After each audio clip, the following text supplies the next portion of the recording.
está diciendo lo mismo, que los chilenos es la mejor parte de, no son los recursos, no son las minas, no es el cobre, porque Chile es el mayor productor de cobre del mundo, sino que la gente, no, eso es lo que dicen todos los políticos de todos los países del mundo. Aún en África, un país que es un desastre, una región que es completo desastre, guerras civiles, etcétera, etcétera. Honduras es un paraíso al lado de los países. Sí, yo creo que, es decir, si vamos a hablar de culturas milenarias, que cuando ellos ya tenían, por ejemplo, la Universidad de Santiago de Compostela en España, por ejemplo, es de allá de 1500, cuando aquí andábamos en plumas y con taparrabos. Entonces, sí tuvieron una ventaja. No hablemos de una cultura milenaria como China. Pero te decía el tema de la integración, porque tenemos una posición geográfica privilegiada. Estamos a 2 horas del mercado más grande del mundo. Tenemos salida al Atlántico y al Pacífico. Entonces, ¿por qué no integrarnos económicamente? No políticamente ni diplomáticamente, porque hemos fallado. Es decir, tenés una Corte Centroamericana ¿qué? Tenés un Parlamento Centroamericano inoperante. Entonces, todas esas son integraciones de tipo política, maquillaje, puro maquillaje. Pero económicamente no cerramos las fronteras. Ya ahorita, creo que la otra semana cierran la frontera de Nicaragua, de Nicaragua, para los lácteos hondureños, entonces donde está el comercio. Si no podemos comerciar ni entre nosotros, mucho menos para poder hacer un bloque y aprovechar, por ejemplo, y decir, bueno, vamos a fortalecer Puerto Cortés, y El Salvador va a salir por Puerto Cortés, y Nicaragua va a salir por Puerto Cortés, o viene Costa Rica y tiene otras cuestiones que nosotros no tenemos y nos vamos a integrar y las vamos a utilizar. Entonces no existe, ¿va? Es decir, mientras nosotros seamos una isla y seamos una isla económicamente hablando, es difícil que nosotros podamos traer desarrollo a estos países. Entonces yo sigo insistiendo, nuestra gente es lo mejor que nosotros tenemos, pero hay que darle la oportunidad y no la has tenido. Tenés niños desnutridos en la escuela, que no comen, que no duermen bien o que duermen en el suelo, y que lo que les están enseñando es a medio aprender a leer y a medio aprender y escribir, con una tasa de analfabetismo enorme, y que aunque sepan leer y escribir a las mil maravillas, ese no es el problema de este país. Es decir, ¿dónde está la competitividad? ¿Qué vas a hacer? Es decir, ya no podemos estar como pensando cuando venían los españoles, que venían con espejitos a cambiarnoslo por oro. ¿Qué es lo que tenemos? ¿Cuál es nuestra realidad? No tenemos petróleo, tenemos 1 millón de hondureños en Estados Unidos que nos mandan remesas, ¿verdad? Se fueron por falta de oportunidades, pero nos están mandando dólares. Pero eso no es importante para el progreso, porque mantiene la economía. No, porque si fuera por remesas, el país que más reciben remesas, o sea, remesas como porcentaje del total del Producto Interno Bruto, que es la manera correcta de medirlo. Si no las tuvieras. El país que tiene más de eso es Haití, y es el más pobre del continente americano. O sea, por ese lado no vamos a salir adelante. Porque sí, en Haití nos superan y por mucho. Sí, pero si no lo tenés, pero de ahí decime, ¿qué te genera divisas? Sí, pero es que hay que cambiar otras cosas. El país más rico de la tierra se llama Liechtenstein. No puedes. Liechtenstein no te recibe remesas de nada, todo lo contrario, un montón de gente que está trabajando ahí, la mayoría de la población, 60% de la población son extranjeros, porque le dieron empleo a todo el mundo del país y se jalaron un montón de extranjeros porque seguían creando empleo. Entonces todos esos extranjeros mandan remesas a los respectivos países en el resto del mundo. O sea, sacan dinero del país y aún así son el país más rico del mundo, 3 veces más rico que los Estados Unidos. No tiene salida al mar, no tiene recursos naturales. Pues nosotros los tenemos.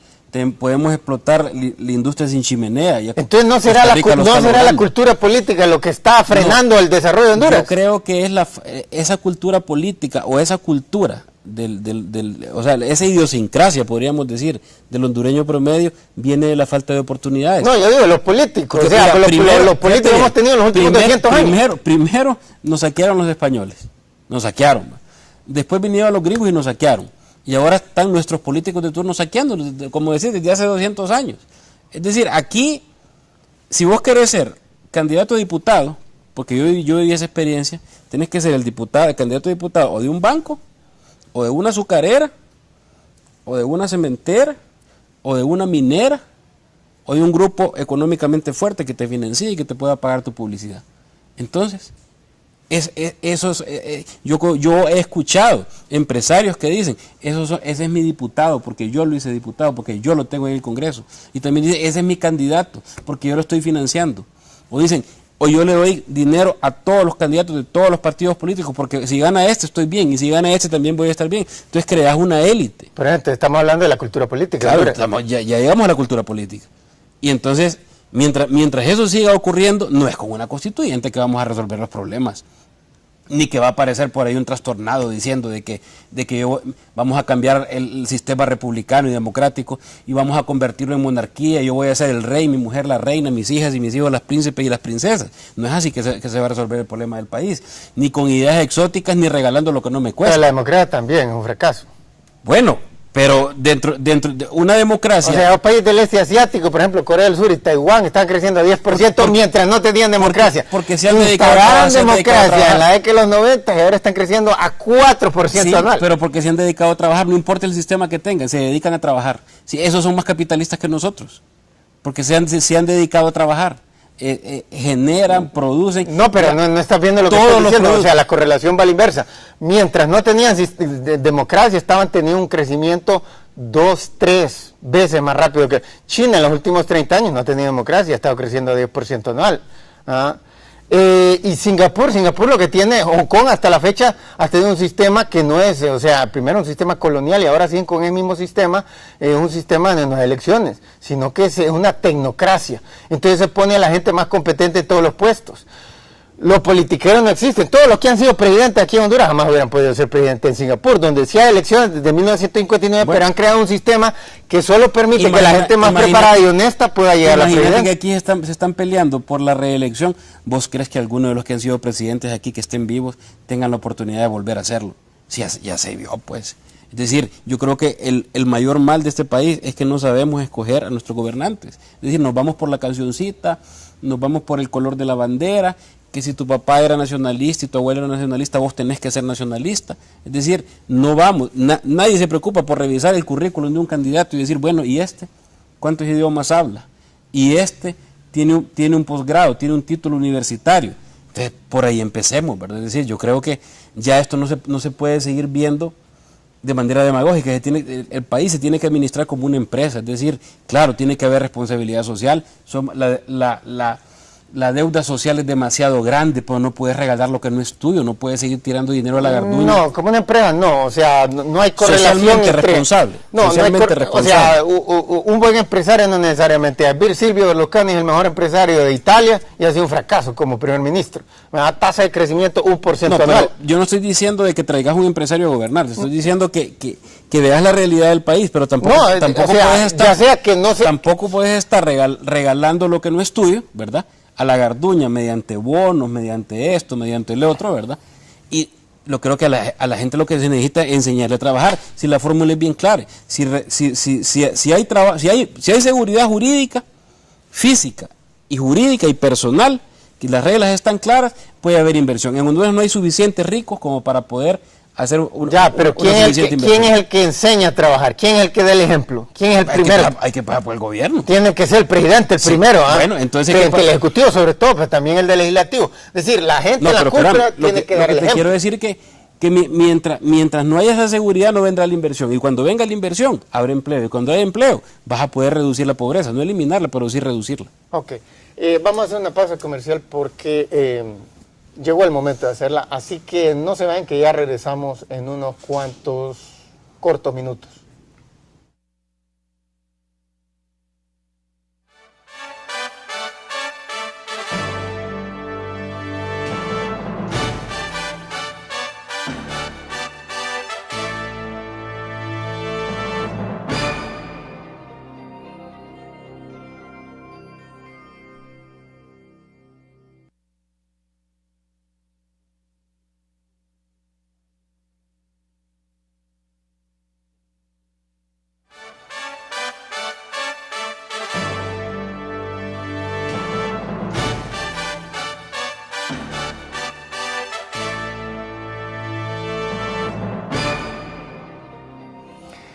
Bueno, ya estamos de regreso y estamos hablando con el abogado Yuri Melara, ex presidente del Colegio de Abogados, sobre el tema de si hay algo en la cultura hondureña que frena el progreso de Honduras, y si hay algo, por ejemplo, que está muy de moda, la cultura del este asiático, si es eso, instantánea, espontánea, naturalmente lo que produce estos milagros que hemos visto primero en Japón, después en Hong Kong, Taiwán, Corea del Sur, Singapur y ahora en China.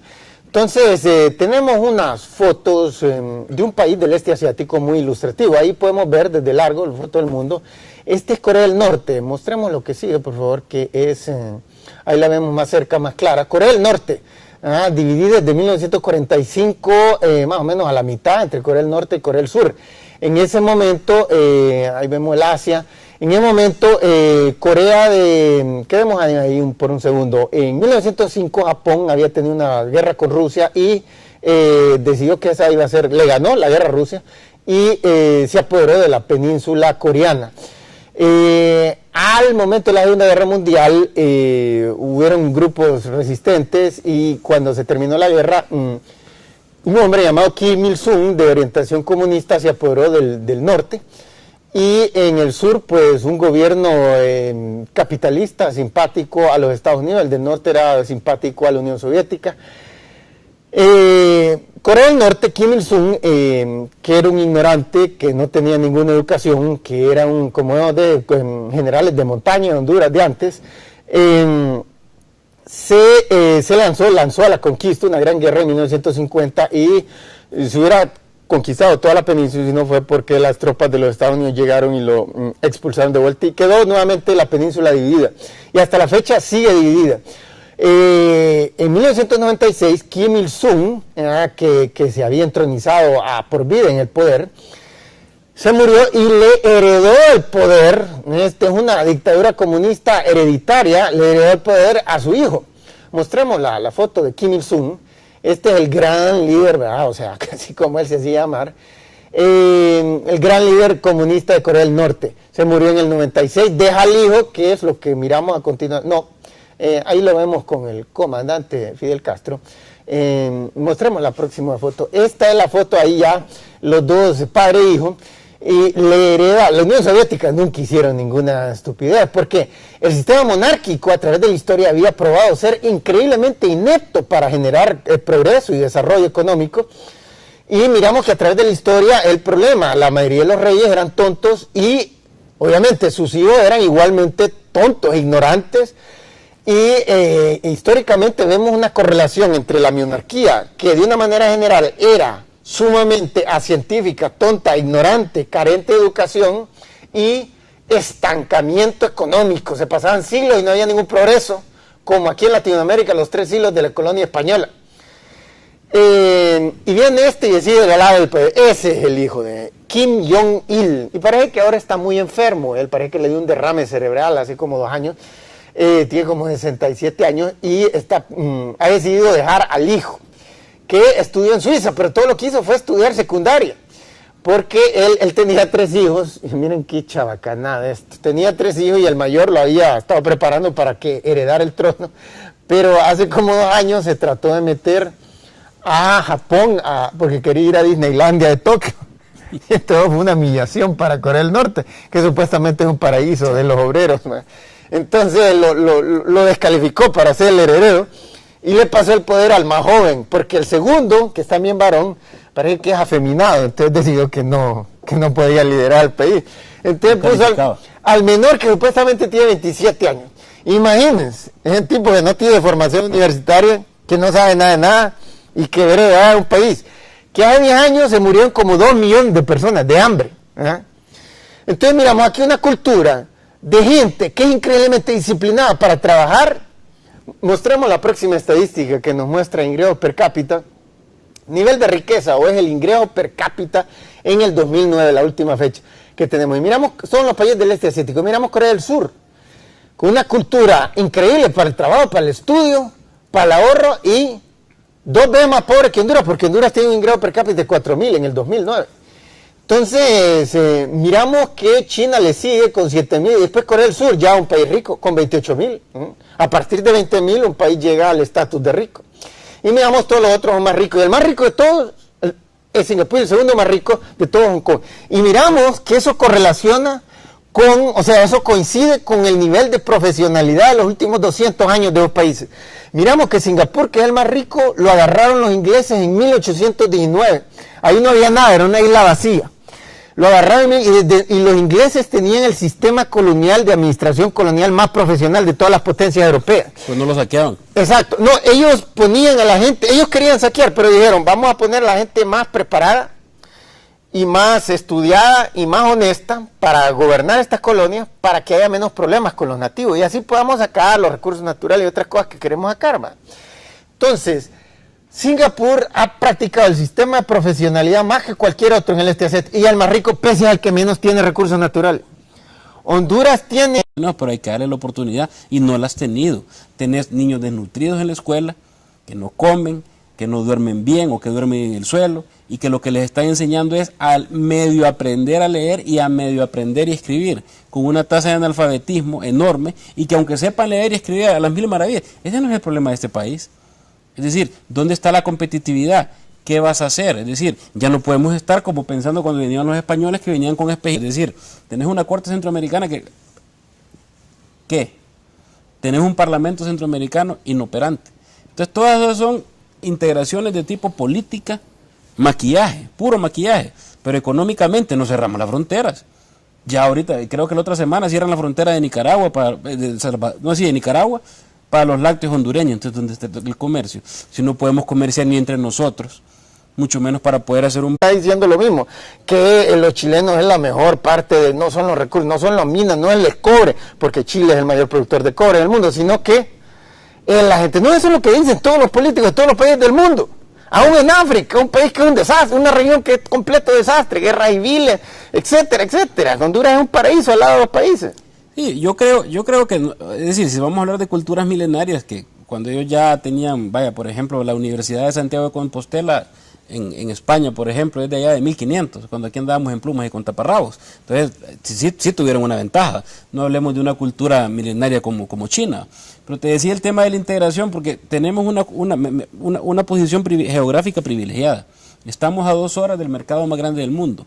Tenemos salida al Atlántico y al Pacífico, entonces ¿por qué no integrarnos económicamente? No políticamente ni diplomáticamente, porque hemos fallado el bloque y aprovechar, por ejemplo, y decir, bueno, vamos a fortalecer Puerto Cortés y El Salvador va a salir por Puerto Cortés y Nicaragua va a salir por Puerto Cortés, o viene Costa Rica y tiene otras cuestiones que nosotros no tenemos y nos vamos a integrar y las vamos a utilizar, entonces no existe, ¿va? Es decir, mientras nosotros seamos una isla y seamos una isla económicamente hablando, es difícil que nosotros podamos traer desarrollo a estos países. Entonces yo sigo insistiendo, nuestra gente es lo mejor que nosotros